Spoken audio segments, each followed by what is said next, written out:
You're listening to the ADHD Support Talk Radio podcast. ADHD Support Talk is brought to you by addclasses.com. Visit www.addclasses.com and sign up for free webinars and online events today. Hello, welcome back to ADHD Support Talk Radio. I'm your co-host, Lynne Edris, and as a productivity and ADHD coach, I empower professionals to take control of their time and their lives so that they can fulfill their potential and have more time and energy for what matters most to them. I am a woman with ADHD myself, so I have been where so many of my clients are and where so many of you are, and I've come out the other side, so to speak. So I've gone from living in that constant state of chaos and underperformance to live a life of more success and fulfillment than I once dreamed was possible. And I know you can share the same success yourself. You can learn more about me and what I do and the programs and services I offer at www.coachingadvantages.com. And when you text the keyword hack, HACK, to the number 33777, I'll send you my 7 foolproof productivity hacks to help you add hours of free time to your weeks by investing just a few smart minutes each day. Today, I want to talk about a very, very popular topic with our tribe, and that's procrastination and avoidance. And I want to help you get to the bottom of why you procrastinate and why you avoid the things you need to do and sometimes even want to do, and then give you a practical strategy you can use today to follow through more easily and more consistently. You may have heard me say this before, but it's true.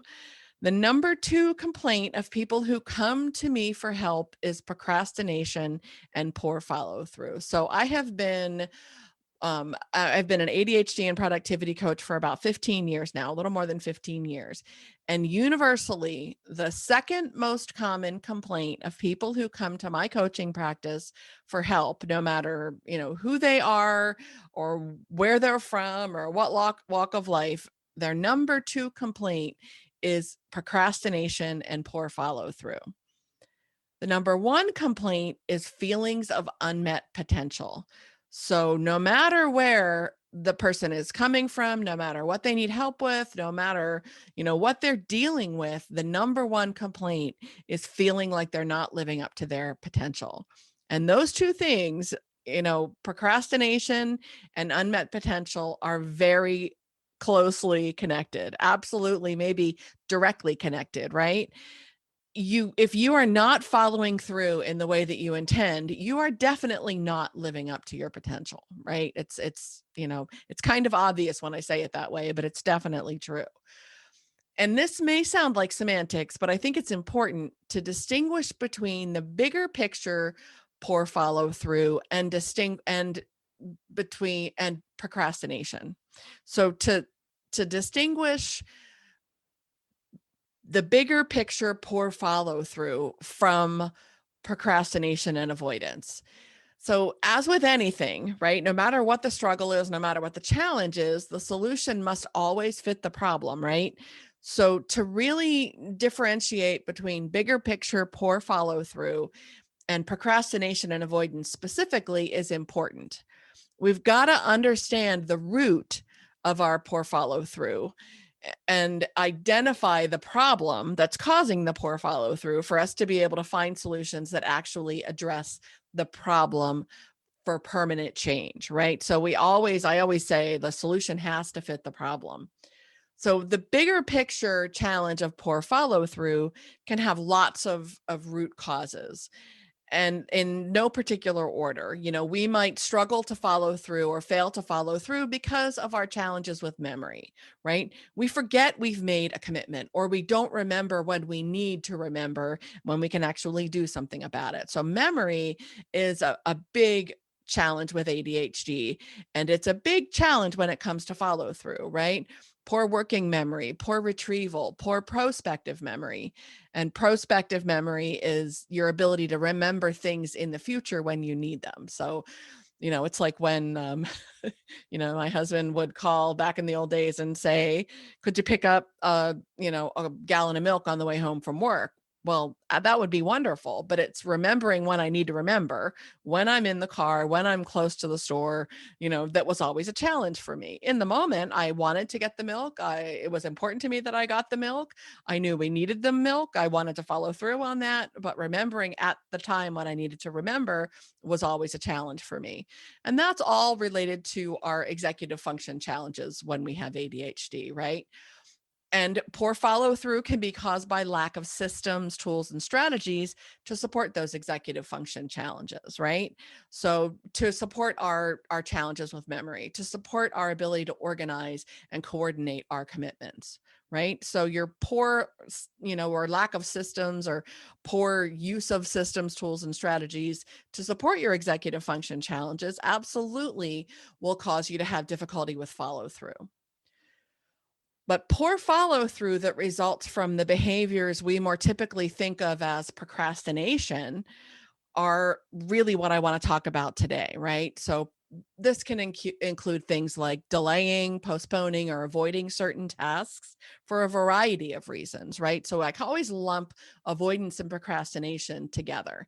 So delaying, postponing, avoiding certain kinds of things we need to do for some reason, right? That's very difficult, or I'm sorry, that's very different. Procrastination, avoidance, delaying is very different from the more practical, strategic struggle with follow through that results from our struggles with memory, systems, and tools. Okay, so that's very different. When we avoid, when we delay or postpone something, that's a very different problem with a very different solution than if we need to find ways to bolster our memory or find ways to support other executive function challenges.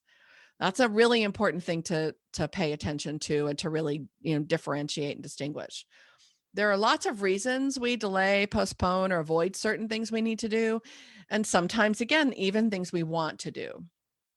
Right? It can be related to overwhelm.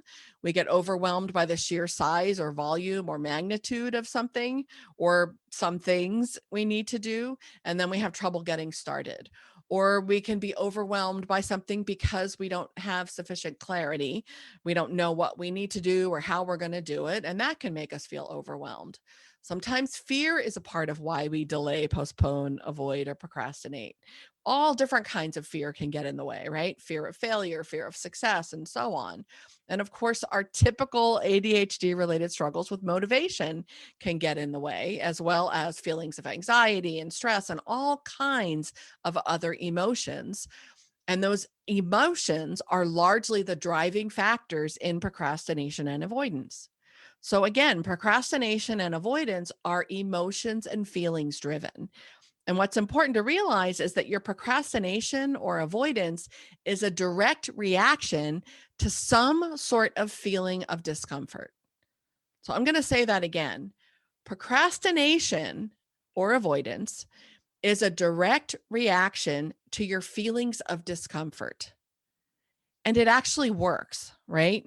So even though you might know and even consciously think about and maybe even have a conversation with yourself about the negative consequences or the bad things that are going to happen if you delay or postpone or avoid something, you still do it.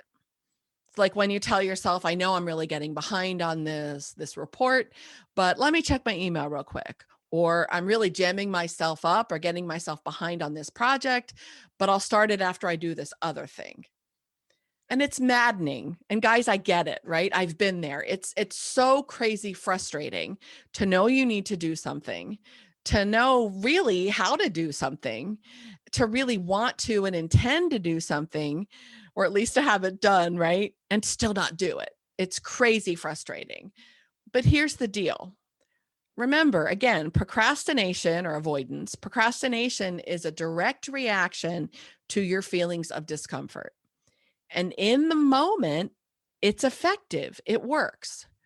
Your avoidance, your procrastination has a big payback in that moment. And in that moment, your avoidance or procrastination has a bigger payback. It feels like it has a bigger benefit or a bigger reward than it feels like the consequences of that procrastination that you know are coming. So in that moment, you are 100% right. That procrastination or avoidance in that moment gives you relief from those feelings of discomfort. And that relief from those feelings of discomfort feels bigger, feels like it has a stronger payback than what you know the consequences are going to be down the road. So in the moment, it works. Okay. In the moment, it gives you relief. Even though you know that relief is temporary, it's the relief you know how to give yourself in the moment. And you feel that benefit of that relief very quickly. So there's a payback, there's a benefit in the moment to procrastinating and avoiding something that you have discomfort or uncomfortable or stressful or overwhelming feelings about. Right. And again, you feel that very quickly. So in that moment, that benefit feels stronger and has a bigger pull than any future consequences. So when you think about it, the reality is that your procrastination and avoidance is a defense mechanism gone awry. It's like a form of self-protection and self-preservation we learn and we reinforce over time. So I'm going to repeat that again too, okay? Procrastination is a form of self-protection we learn and reinforce over time. It's a learned defense mechanism that becomes a pattern. It becomes a habit for us. And that habit gets reinforced because it has a big reward in the moment. So I teach my clients about the habit loop. And this is not just important for habits you want to create, like positive, healthy, helpful habits, but it's also important to understand when it comes to habits you want to break or behaviors you want to change. So behavioral science has, been talking about, known about, using this sort of model that we call the habit loop for decades at least, right? And it's how we know habits are created and reinforced. So there are 4 steps in the habit loop. And again, they happen kind of like in a loop, right? So the first step is there's some sort of activation trigger. The second step or element of the habit loop is the behavioral response to that trigger. Okay, so you have your activation trigger, you have a behavioral response to that trigger, which gives you some sort of reward. So the third element is a reward. And the fourth element is repetition. So when you repeat that activation trigger with that same behavioral response and have a reward, and you repeat it over and over, that's how the habit is created. That's the habit loop. So again, it's an activation trigger, a behavioral response, a reward, and repetition. Procrastination is and has its own habit loop. Okay. The activation trigger for procrastination or avoidance is those familiar feelings of discomfort caused by overwhelm, fear, lack of clarity, or whatever. So your activation trigger is that feeling of discomfort. Okay. The behavioral response to the activation trigger is the avoidance or the delay. Okay. So the activation trigger is the discomfort. The behavioral response is avoidance. And the reward is a feeling of relief from those those uncomfortable feelings or those feelings of discomfort. So the reward is the relief, and it's almost instant, right? So you get the feeling of relief. You may be distracted for a few minutes or a little while from the thing that's causing you the discomfort, or get some other form of relief from those feelings of discomfort. Like if you're a productive procrastinator or productive avoider, and you go and get some other things done while you avoid that other thing. You're getting reinforced, you're getting a reward by getting other things accomplished when you avoid that feeling of discomfort. Okay. For some people, and depending on the situation, this may also happen to for some of us, the reward is maybe the adrenaline rush that happens later when we avoid, when we delay, and we create a crisis or, kind of a last minute push for something. We get those feelings of clarity and focus from the adrenaline rush that is the reward of the avoidance or the delay. So you have your activation trigger, you have your behavioral response of avoidance or delay, you have some sort of a reward, and then you repeat the pattern until it becomes your default learned reaction to those feelings of discomfort. And when it becomes your default learned reaction to those feelings of discomfort, it becomes subconscious, it becomes automatic, and it also can start to feel like you don't have another choice, right? When you've repeated this pattern, this habit loop, this procrastination avoidance habit loop for decades, it's easy to forget that there's a behavioral response that you actually can choose. Okay. And that's kind of key to breaking the habit loop. That's how you break the habit of procrastination and avoidance. You have to remove one of the four elements.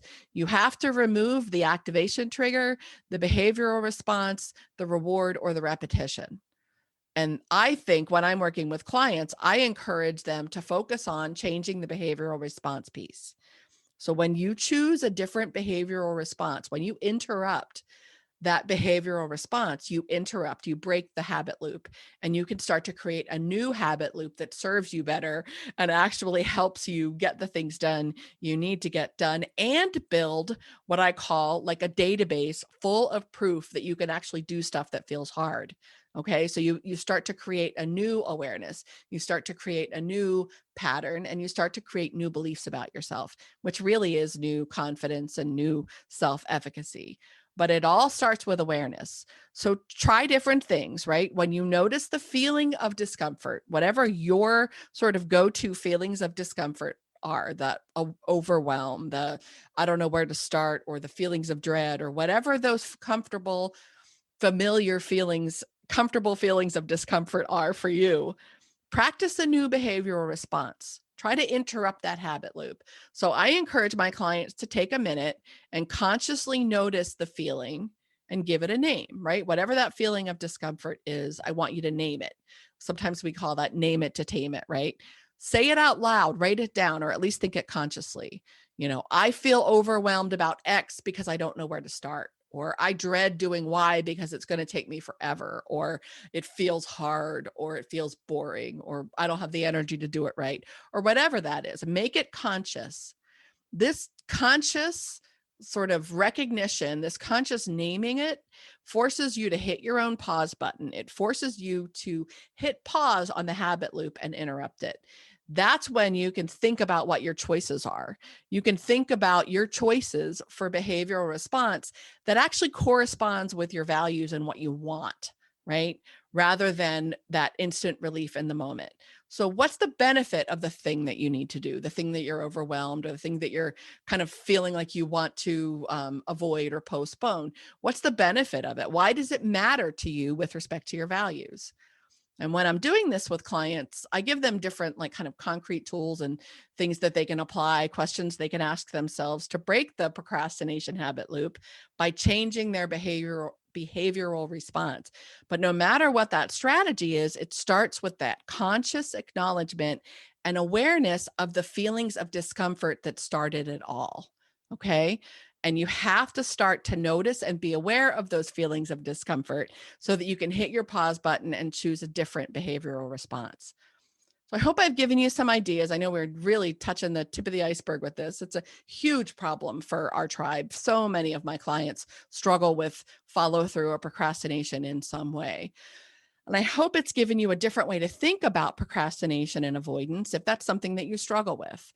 It's a habit. It's a behavioral sort of chain of events that you've created that actually started as a way of protecting you and helping you with self-preservation. But it's a defense mechanism gone awry, guys, and we can learn how to change it by breaking that habit loop and creating a new one.